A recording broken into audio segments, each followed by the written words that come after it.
I've witnessed with my colleagues here an appalling and evil act perpetrated against the people of Northern Ireland. El 15 de agosto de 1998, Omagh, en Irlanda del Norte, fue golpeada por uno de los peores atentados jamás perpetrados en la provincia. People that I meet on the street every day, called by their first name, as those are the people who've been killed and maimed. Oía gritos y sirenas, y entonces miré hacia abajo y vi que mi pie ya no estaba ahí. Una bomba de 200 kilos explotó en el mercado de la pequeña población en una bulliciosa tarde de sábado. Tuve que ir a casa a decirles a Patsy, a Sharon y a Kathy que Aidan ya no volvería. 29 personas y 2 niños no nacidos fueron asesinados cuando se dio una alerta errónea. La policía envió a la gente equivocadamente al encuentro de la bomba. Y esperaban más problemas. No sé dónde, pero estallará una bomba en los próximos días. El rechazo contra el IRA fue tan visceral que prácticamente ellos mismos se quitaron de en medio de forma voluntaria. La tragedia de Omagh, cuyo eco sigue retumbando hoy en día, fue uno de los crímenes que conmocionaron Gran Bretaña. La población mercantil de Omagh está a poco más de 1 hora al oeste de Belfast, en Irlanda del Norte. Omagh nunca fue un sitio donde sintieras miedo o donde se apreciaran problemas. Era una pequeña y tranquila población comercial donde todo el mundo parecía llevarse bien. Durante décadas, la gente de Irlanda del Norte ha soportado una era de terror conocida como los problemas. La división de Irlanda del Norte es política y étnica. Durante casi 60 años, el gobierno británico permitió que Irlanda del Norte fuera gobernada por los unionistas, quienes excluyeron de hecho a la minoría nacionalista, católica y republicana, hasta que la situación explotó en 1969. Lo que siguió fue uno de los conflictos más prolongados en la historia del Reino Unido, que afectó a residentes de ambos bandos con un baño incesante de sangre y fuego. Durante 40 años los niños de aquí conocían el sonido de una bomba y algunos podían distinguir entre el de una K-47 y un SA-80 británico. Los nacionalistas querían unirse al resto de Irlanda y ser gobernados como una sola entidad. Los unionistas sentían que un gobierno así les aplastaría y que su única forma de mantenerse como entidad era mediante la unión con Inglaterra. Si esa unión era amenazada, creían que serían aplastados. Sin embargo, sorprendentemente, en la primavera de 1998 se alcanzó un acuerdo político que cambiaría todo. En abril se firmó el acuerdo del Viernes Santo, lo que alivió a mucha gente, porque por fin no teníamos que preocuparnos por las bombas o los disparos. Teníamos paz. Y como padres, eso nos alegraba mucho, no tener que preocuparnos por nuestros hijos cuando estaban fuera.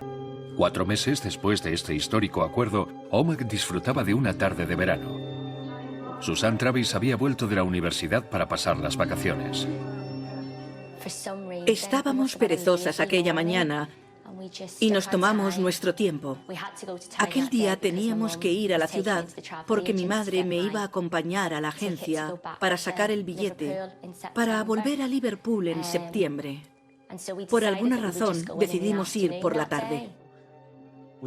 Hicimos la compra, volvimos a casa y pregunté a mi esposa, ¿se ha levantado ya Aidan? Está arriba cambiándose de ropa para ir a la ciudad a comprar unos vaqueros. Mi hijo mayor, Clive, y yo tocábamos en una banda. El sábado habíamos ido a Glasgow para un festival. Todo iba bien, era un día hermoso y mucha gente de Omagh estaba allí y charlamos con ellos. Mientras Stanley se preparaba para el festival, su esposa Anne estaba en la ciudad comprando ropa. En ese momento, Michael, Susan y sus familias preparaban su fin de semana. Y Omagh se iba llenando de gente. Quedaban 2 semanas de vacaciones y aquella tarde había un desfile, así que la ciudad estaba abarrotada. Dijo que iba a recoger a su amigo y que iría a comprar los vaqueros. Recuerdo que le dije dónde podría aparcar y que cuando salió del cuarto de estar, se volvió y dijo, No tardaré. Fuimos a la ciudad. En primer lugar, a la agencia de viajes. Compramos mi billete y luego entramos en una tienda de ropa y mi madre me compró algunas prendas para la vuelta a la universidad. Mientras Susan y su madre iban de compras, Aiden y su amigo llegaron a la ciudad. Market Street se llenaba de compradores. Anne estaba trabajando cuando una noticia aterradora desencadenó una serie de sucesos que cambiarían Omak para siempre. Llegó la policía y les dijo que había una bomba. Había una bomba cerca del juzgado, así que Anne y Geraldine se fueron andando hacia el centro. Normalmente habrían ido a los aparcamientos. Entramos en un café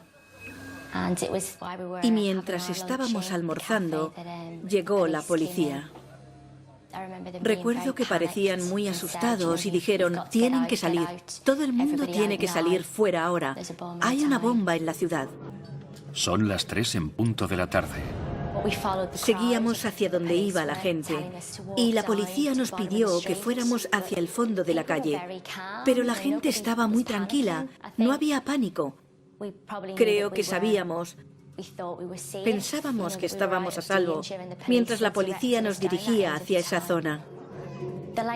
Mientras esperábamos allí, mi madre empezó a preocuparse. Recuerdo que se volvió hacia mí y dijo, Susan, creo que deberíamos irnos ya, porque no van a dejar a nadie volver al centro. Nos iremos a casa desde aquí. Y cuando pronunció esas palabras, la bomba explotó. Omak, Irlanda del Norte. Una amenaza de bomba ha puesto a la ciudad en alerta máxima. La policía conduce a la gente hacia una zona segura. Una enorme explosión destroza el corazón de la bulliciosa zona comercial. Michael Gallagher está cerca, trabajando en su garaje. Estaba debajo de un coche cuando oí una enorme explosión. Fue un sonido largo que retumbaba y vibraba. Reconocí inmediatamente que se trataba de una bomba, porque lo había oído otras veces. Así que me quedé pensando un momento y decidí que lo mejor era volver a casa. Lo primero que recuerdo es estar completamente cubierta de escombros.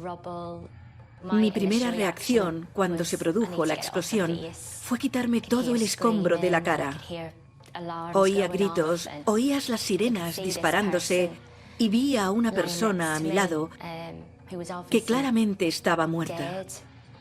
En ese momento, yo solo quería saber dónde estaba mi madre. Llegué a casa y me encontré a mi esposa que estaba desesperada. Sabían que Aiden estaba en el centro. Les dije que la bomba no debía haber sido en el centro. Si es allí, habrá sido... Me encontré con varias personas que me dijeron, Stanley, ¿sabes que ha habido una explosión en Omak? Y yo, no he oído nada. Vivíamos cerca de la ciudad y poco después oímos un helicóptero y pusimos la tele y decía que se había producido una fuerte explosión en el centro de Omaha y que había víctimas. Yo tomé la decisión de ir al hospital en vez de al centro. Mientras las ambulancias se dirigían a Market Street, Michael comenzó la búsqueda desesperada de su hijo. Cuando llegué a la entrada del hospital, había muchísima gente, principalmente con heridas en la cabeza. Había mucha gente sentada y de pie. No conocía el hospital demasiado, pero fui de habitación en habitación buscando a Aiden. Nadie se esperaba algo así. Además, agosto es un mes de vacaciones y parte de nuestro personal estaba de permiso. Teníamos personal de fin de semana. No había tiempo de activar nada. Las víctimas seguían llegando y la gente las traía en todo tipo de vehículos. No sabía que la zona de quirófanos estaba en la primera planta. Deambulé por allí y era horrible, porque había muy poco personal trabajando en el hospital y muchas víctimas. Miré por todas partes, pero no encontraba a Aiden. Las urgencias del hospital Tyrone County estaban ya abarrotadas de víctimas y de familiares. El personal intentaba afrontar la magnitud del desastre que se estaba produciendo. Había muchas heridas de metralla del coche bomba. Muchas personas tenían fracturas múltiples. Había gente con quemaduras graves, con importantes heridas oculares y muchas con amputaciones. Mientras tanto, en Market Street, la magnitud de la explosión se iba conociendo lentamente. La bomba de 200 kilos había explotado en un vehículo aparcado en la calle más bulliciosa de la ciudad, la zona a la que todos habían sido evacuados. Veía a mi madre a lo lejos y pensé, tengo que llegar hasta ella. Así que mi reacción fue intentar levantarme del suelo, pero no tenía fuerzas. Y entonces fue cuando miré hacia abajo y vi que mi pie ya no estaba ahí. Y no había sentido nada. Susan estaba cerca de la detonación y fue herida gravemente. Fue rescatada de entre los escombros. Sabía que estaba perdiendo mucha sangre. Pensé, no quiero morir. Voy a morir. Se acabó. Solo quería quedarme dormida. Pero entonces llegaron los médicos y me metieron en el quirófano a toda prisa. Los médicos examinan el alcance de las heridas de Susan, pero ella sigue sin saber qué ha sido de su madre. Sin éxito en el hospital, Michael Gallagher decide reconstruir los pasos de Aiden. Entonces fui al sitio donde le había recomendado aparcar. Se trataba de un sitio que vi problemático, porque en el aparcamiento solo había 2 coches, y uno de ellos era el de Aiden. Yo sabía que si Aiden hubiera podido andar o llamar, se habría puesto en contacto con nosotros. En el momento en que comprendí eso, casi me desmayé. A medida que aumenta la desesperación de Michael, Stanley y su hijo estaban a casi 300 kilómetros en Escocia, intentando hablar con sus familiares en Omagh. No pensé ni por un momento que Anne podía estar en el centro de la ciudad. Me preocupaba porque entre las víctimas tenía que haber gente que yo conociera. Un hombre se me acercó y dijo, no quiero alarmarte, pero creo que puede ser tu hermana, Rosemary. Puede que esté muerta o herida. Volvimos al hospital y en una de las salas encontramos al amigo de Aiden, Michael, con quemaduras muy graves. Le pregunté dónde estaba Aiden y me dijo que lo último que recordaba es que los dos iban andando por la calle bromeando y diciendo, «Tenemos que irnos de aquí». Y dijo que entonces fue como si el escaparate de la tienda explotara y fue lanzado por los aires. Eso era lo último que recordaba. A medida que caía la tarde se intensificaron los esfuerzos por encontrar a los culpables. Y el jefe de policía de Ulster, Ronald Flanagan, anunció pública y terminantemente que la autoría correspondía a un grupo concreto. I was there that day, and I want nothing more than to bring to justice those who committed this terrible crime. The sadness is, of course, we know who committed this crime. Se recibieron 3 avisos antes de la explosión, en la televisión, la policía y emergencias. Pero cada llamada llevaba a la confusión. Mencionaron el juzgado en 2 de las llamadas. No eran llamadas claras. De hecho, eran engañosas. Y no ayudaron en absoluto a la policía a localizar las bombas. La policía fue inducida a creer que la bomba sería en el juzgado. Intentaron evacuar la calle como mejor pudieron. Y el resultado fue una tragedia completa y espantosa. La gente fue guiada con la mejor de las intenciones hacia el coche bomba. Mientras la gente intentaba asimilar lo ocurrido y encontrar a sus familiares, horas después de la explosión, muchos familiares seguían sin noticias definitivas. Todo el mundo estaba preocupado. Alguien dijo, tu hermana no está muerta, está herida. Ha sido alcanzada por la bomba. Mi hermano me llamó y me dijo que Anne estaba desaparecida. Era imposible que Anne dejara de comunicarnos que se encontraba bien.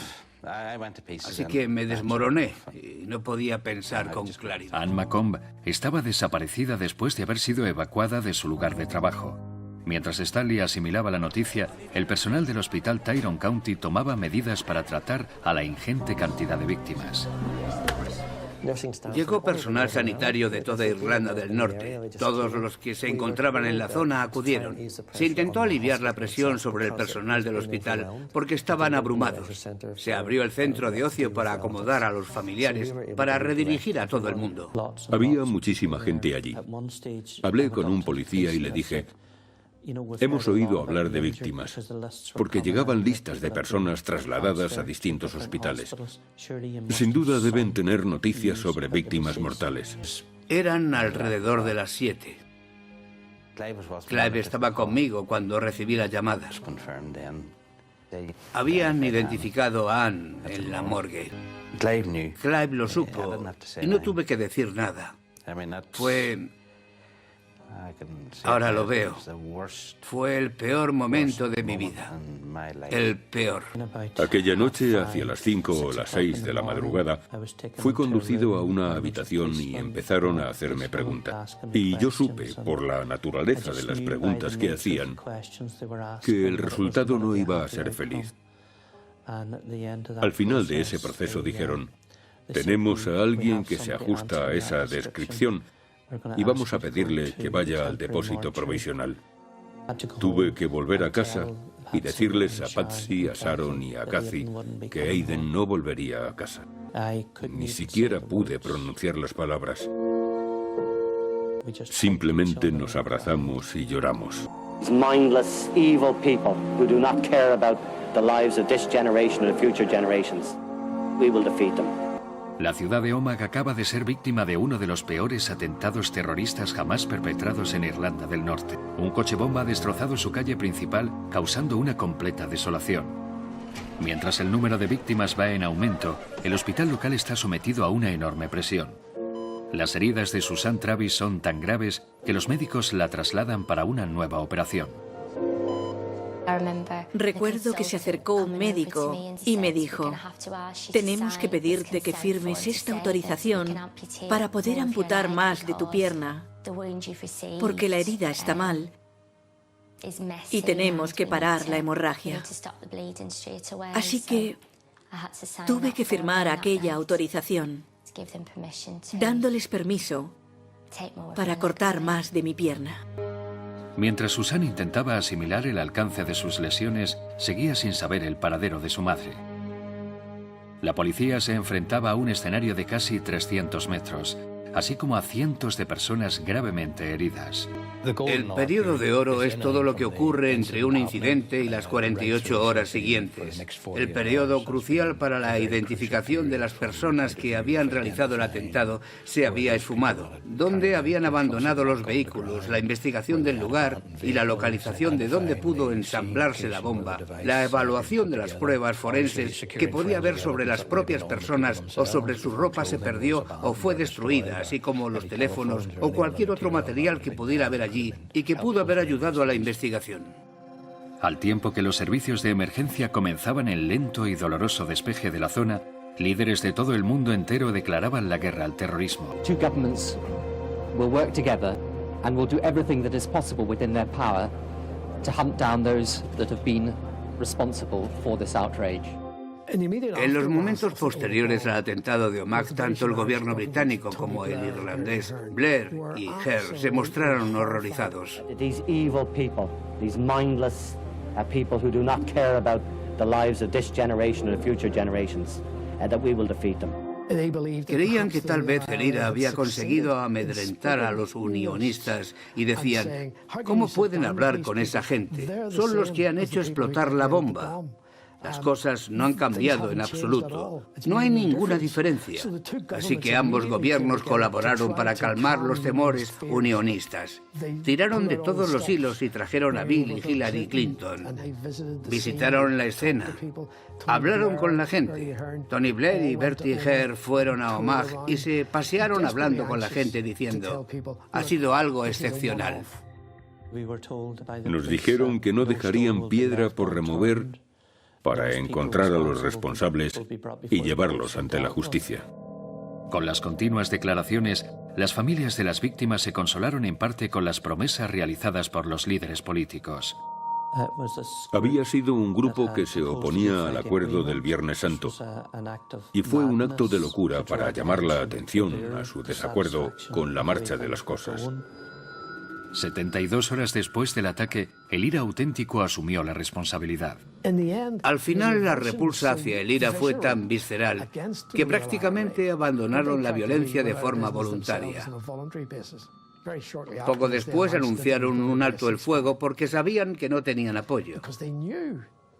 Sabían que si alguien conseguía ponerles la mano encima, los destrozarían por las terribles escenas de la carnicería transmitidas al mundo entero. This was the deadliest terrorist attack. Northern Ireland is in a state of shock this morning. El atentado se convirtió rápidamente en noticia mundial y las muestras de condolencias se sucedían mientras los residentes de Omagh intentaban reconstruir su ciudad. Para Susan continuó el tormento. Estaba en cuidados intensivos y recuerdo que le dije a papá: ¿y mamá?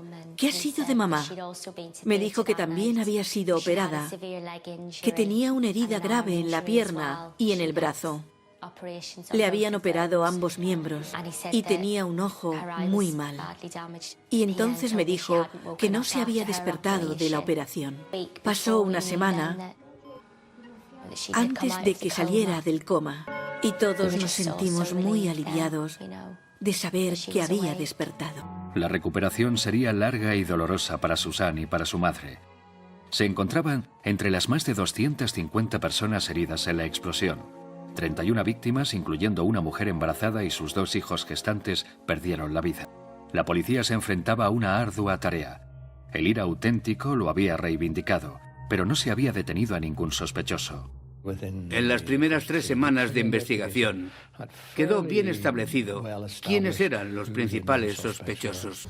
A lo largo del mes siguiente fueron detenidos 12 hombres, y algunos nombres comenzaron a aparecer. Liam Campbell, Seamus Daly, Michael McKevitt, Seamus McKenna y Colm Murphy.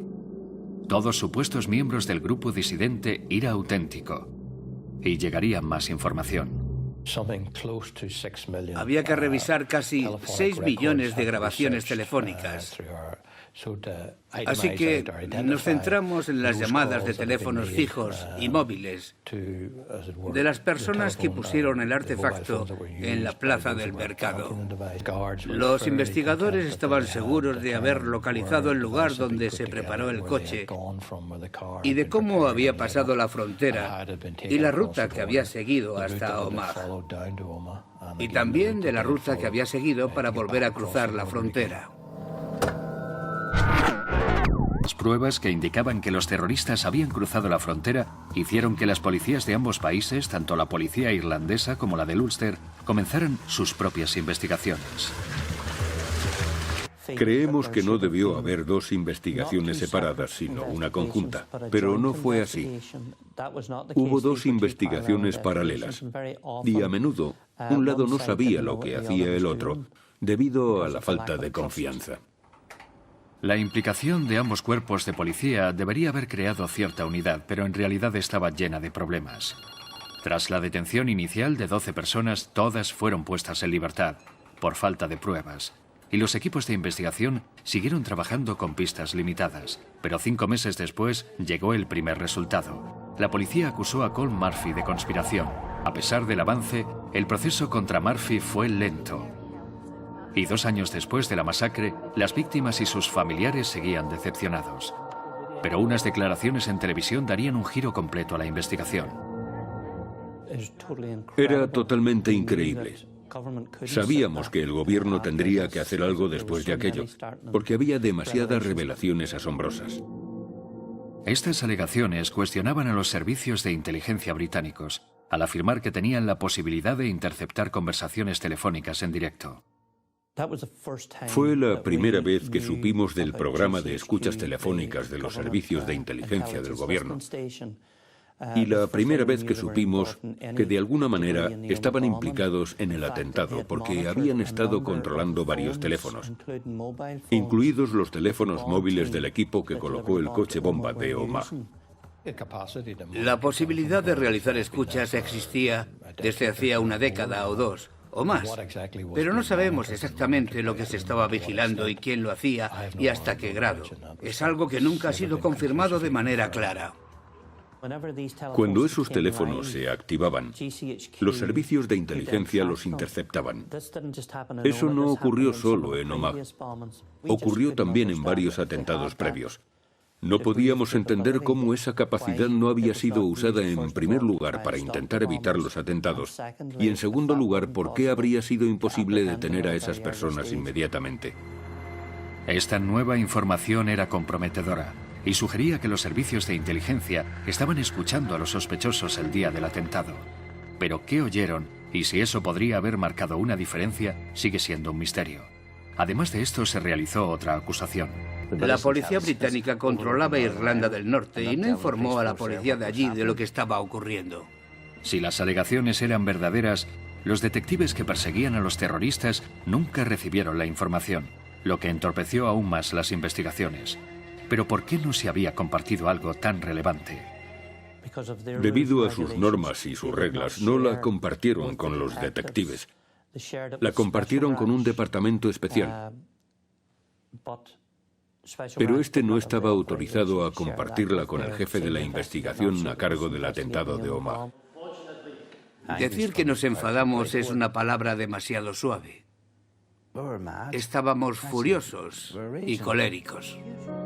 Mientras se desarrollaba el proceso criminal contra Colm Murphy y sin que hubiera más detenciones, algunos familiares y víctimas decidieron tomar cartas en el asunto y lanzaron una demanda civil contra sospechosos clave cuyos nombres llevaban años vinculados por los rumores al brutal atentado: Liam Campbell, Seamus Daly, Michael McKevitt, Seamus McKenna y Colm Murphy. Como parte de aquella demanda civil, tenía que realizarse una investigación de todas las llamadas de teléfono. Y fue entonces cuando las familias supimos que esa información ya estaba disponible. Mientras las familias investigaban montones de pruebas potenciales para su demanda, otro golpe pondría a prueba su resistencia. Los que yo perseguía no eran criminales ordinarios, todos estaban conectados con el IRA. Y ya había surgido el IRA auténtico, así que ese tipo sabía de sobra hacer bombas. Yo lo sabía, así que se lo dije a mis superiores. Dije, no sé dónde va a estallar una bomba en los próximos días. 250 personas heridas y 31 víctimas mortales es el balance del atentado con bomba de Omagh, Irlanda del Norte. A pesar de las aseveraciones de que los culpables serían detenidos, la investigación ha estado lastrada por acusaciones de mala gestión y negligente manejo de pruebas clave. 2 años después hay un proceso contra un hombre, Colm Murphy, pero nada más se ha materializado. Ahora un agente del IRA ha realizado una denuncia que podría alterar por completo una investigación ya de por sí endeble. Le vi antes del atentado y les dije a mis superiores que estaba preparando explosivos. Yo lo sabía. Había estado 8 o 9 años trabajando con él. Un agente llamado Kevin Fulton llevaba décadas trabajando para el ejército británico, infiltrado en el IRA junto a los terroristas. Su papel era suministrar información para las autoridades. A pesar de los riesgos, denunció ante la opinión pública una noticia alarmante. Les dije a mis superiores, va a estallar una bomba en los próximos días. Están preparando algo importante por las noches. Aunque la localización no estaba clara, Fulton decía saber de una bomba que estaba siendo preparada para su transporte al norte. Esta denuncia extremadamente grave hizo que toda la investigación policial quedara en tela de juicio. La sugerencia de que se pudo evitar el atentado causó un inmenso dolor y la gente opinó que tenía derecho a saber si era cierto o no. Otra cosa es que, de ser cierta, habría minado la credibilidad de la policía de Ulster y, de no ser cierta, habría afectado al buen nombre de buenos agentes. La baronesa O'Lone era la defensora del pueblo de Irlanda del Norte e investigaba las quejas contra las fuerzas policiales. Su equipo llamó a la policía del Ulster y empezó a investigar las alegaciones de Fulton. El jefe de policía me prometió plena colaboración, pero la realidad es que aunque algunos agentes cooperaban, otros no cooperaban en materias de inteligencia, que es un área muy sensible. Llevamos a expertos informáticos para analizar los sistemas y descubrimos un sistema independiente con información que hasta ahora no había sido puesta a nuestra disposición. La propia policía había empezado una revisión de la investigación del atentado. Uno de los aspectos considerados era el papel de los servicios de inteligencia en el atentado de Omagh, y esto no se nos dijo. Al investigar la implicación de los servicios de inteligencia, se llegó a una información de lo más comprometedora. Descubrí información sobre una llamada de teléfono recibida el 4 de agosto de 1998, solo 11 días antes del atentado, que decía que habría un ataque contra la policía de Omagh el 15 de agosto. Y eso nunca se había hecho público. Nadie sabía de esa llamada. Era una conversación larga y detallada y daba nombres y lugares y hablaba de un ataque con armas. Las pruebas de este aviso telefónico eran difíciles de entender al margen de las alegaciones de Fulton. La defensora del pueblo pidió explicaciones de por qué no se había actuado antes ante esa información. El agente que recibió la llamada de teléfono el 4 de agosto actuó correctamente. Transmitió inmediatamente el contenido de la llamada a operaciones especiales. El jefe de la subdivisión no sabía que se había recibido una amenaza a la policía de su distrito. Hoy sigo sin saber por qué no tomaron medidas al respecto. A medida que progresaba la investigación, los actos de algunos agentes se hicieron más confusos. Una característica común comenzaba a emerger. La información no se compartía. Un agente nos dijo que de haber tenido la información, no habría hecho nada de una manera diferente. Pero antes había indicado que habría puesto controles en las pocas carreteras que dan acceso a Omagh. Había obligación de informar al jefe de distrito de una amenaza en su zona y había un libro en la comisaría donde se registraban, pero el libro había desaparecido y nunca fue encontrado. La defensora del pueblo descubrió que algunas de las fuerzas de operaciones especiales se negaban a colaborar. Trabajaban juntos, pero no compartían todo. Lo dice el informe de la defensora del pueblo, pero la realidad es 2 veces peor que el informe. Examinamos unas 300 informaciones clave que habrían sido relevantes para la investigación y descubrimos que el 78% no había sido transmitida a los investigadores. Creo que Omagh dejó claro a ambos lados de la frontera que los acuerdos informales en el seno de la policía resultaban completamente insuficientes. Hubo agentes que cooperaron al máximo contándonos todo lo que sabían y otros nos dijeron, sabíamos que operaciones especiales tenía información, pero no nos la daban. La investigación estaba entorpecida. Había que formalizar la legislación y adoptar procedimientos en la policía orientados a intercambiar información. Había que armonizar las comunicaciones. Recomendamos el nombramiento de un agente investigador y la instrucción de una nueva investigación. El resultado fue que estos descubrimientos alimentaron una revisión de la forma en la que se manejó el crimen. Y nuevas pruebas confirmarían las acusaciones realizadas por el exinformador del IRA Kevin Fulton. Afortunadamente, mi superior hizo todo según las normas. Sabía que el atentado tendría lugar antes de 3 días, porque siempre se usan los explosivos en 3 días para que estén frescos. La sola información de Kevin Fulton no habría evitado el atentado, pero combinaba con el resto de las informaciones que tenían los servicios de inteligencia. Se demostró que yo transmití la información correctamente. Lo que descubrió la defensora del pueblo respalda mi credibilidad y demuestra que yo decía la verdad. Una vez terminado el comprometedor informe, Nuala O'Lone tuvo la difícil tarea de informar a las víctimas y familiares de sus hallazgos. Nos habían asegurado que se haría todo lo posible. La verdad es que lo que ocurrió fue todo lo contrario. Fue lo más difícil que he tenido que hacer en mi carrera profesional. Los resultados eran muy malos, las cuestiones planteadas terribles, y tenía que transmitirlas a cientos de víctimas heridas y traumatizadas, y a sus familiares. Lo triste es que la inmensa mayoría de la gente nunca llegó a ver este material. Solo veía los titulares en el periódico. El informe de la defensora del pueblo provocó una controversia en el Reino Unido, así como en la República de Irlanda. Tras recibir 6 recomendaciones, la respuesta del jefe de policía Ronald Flanagan fue extraordinaria.